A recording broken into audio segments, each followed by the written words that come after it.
Assalamualaikum warahmatullahi wabarakatuh. Perkenalkan, nama saya Naili Sururoh, guru kimia dari SMA Negeri 1 Kuaro, Kabupaten Pasir. Bagi sebagian besar peserta didik, mata pelajaran kimia sering dianggap sebagai pelajaran yang sulit. Mereka mungkin menganggap mata pelajaran ini bersifat abstrak atau sulit dikaitkan dengan kehidupan sehari-hari mereka. Sehingga banyak peserta didik yang tidak aktif saat pembelajaran, mengantuk dan kurang terangsang untuk berpikir kritis. Banyak faktor yang berkontribusi, salah satunya metode pengajaran yang kaku dan kurangnya inovasi dalam pendekatan pembelajaran juga berperan dalam menurunkan minat siswa terhadap mata pelajaran kimia. Penggunaan papan tulis dan presentasi berbasis slide seringkali tidak cukup untuk menciptakan pengalaman belajar yang mendalam dan memikat bagi peserta didik. Selain itu, kurangnya keterlibatan langsung dalam eksperimen atau aplikasi praktis seringkali membuat pelajaran kimia terasa jauh dari kehidupan sehari-hari mereka. Metode praktikum adalah salah satu cara paling efektif untuk melibatkan peserta didik karena mendapat pengalaman langsung. Kegiatan ini tidak hanya mengilustrasikan konsep teoritis, tetapi juga memungkinkan peserta didik untuk melihat kimia dalam tindakan. Misalnya, mendemonstrasikan reaksi kimia yang menghasilkan perubahan warna yang dramatis, ledakan, atau efek visual lainnya, yang dapat menarik perhatian peserta didik dan memicu keinginan tahuan mereka. Laboratorium kimia di SMA Negeri 1 Kuaro memiliki sarana dan prasarana yang cukup memadai.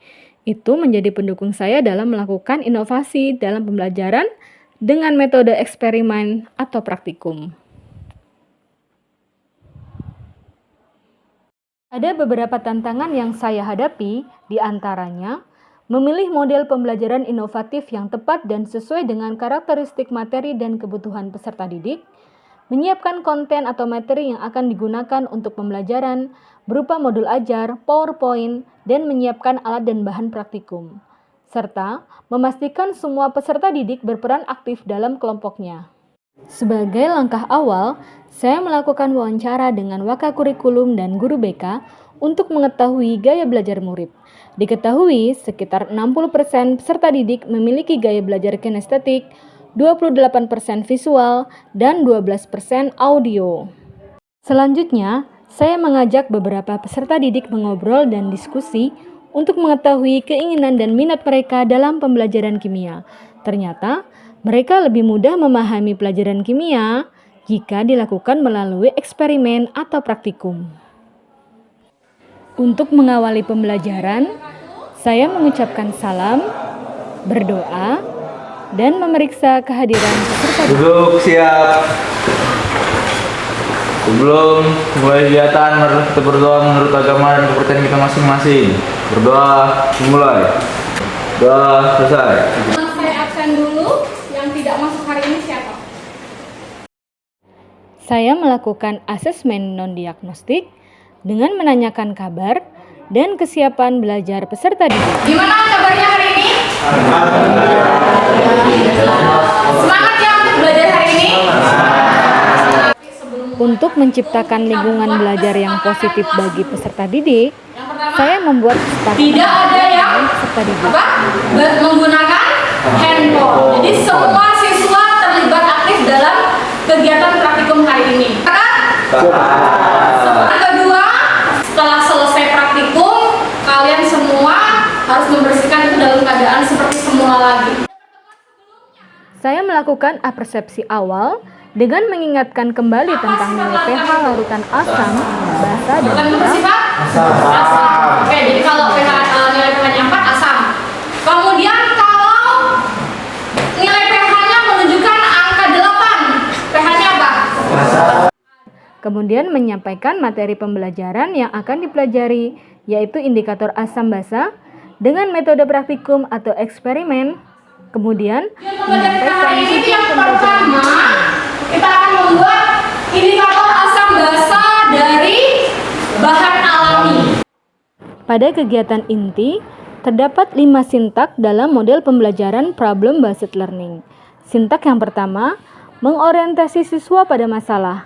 Saya meminta peserta didik melihat tayangan PowerPoint tentang indikator asam basa. Setelah itu, mempersilahkan peserta didik untuk bertanya, menggali masalah seputar indikator asam dan basa. Oke, Enggar bertanya apakah semua bunga itu bisa menjadi indikator asam basa alami gitu ya? Ada lagi? Ya, silakan Desti.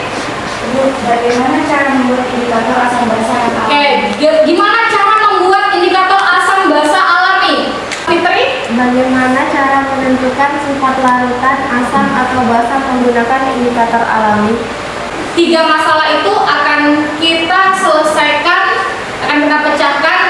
Pada sintak yang kedua, mengorganisasi peserta didik untuk belajar. Saya meminta peserta didik membentuk kelompok dan membagikan LKPD. Sintaks yang ketiga, membimbing penyelidikan secara individu maupun kelompok. Peserta didik secara berkelompok melakukan percobaan membuat indikator asam basa alami dan mengidentifikasi sampel berdasarkan sifat asam, basa, atau netral menggunakan indikator alami yang sudah dibuat.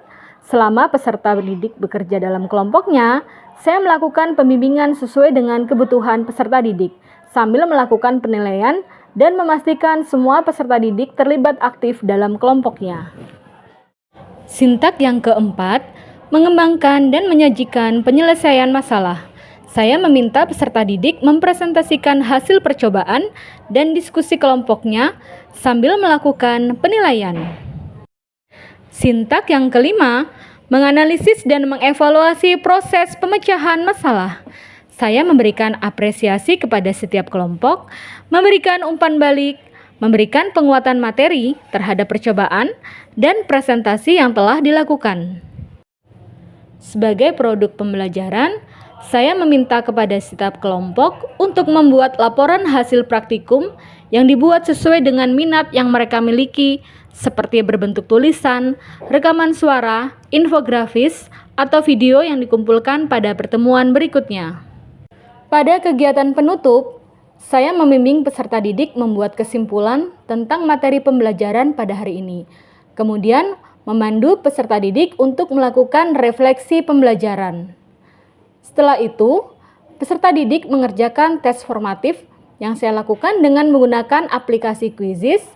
Kemudian, saya menyampaikan kegiatan yang akan dilakukan pada pertemuan berikutnya dan mengakhiri pembelajaran dengan berdoa dan salam.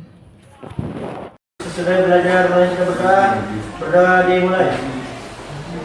Sudah selesai. Assalamualaikum warahmatullahi wabarakatuh. Nama saya Muhammad Fadil.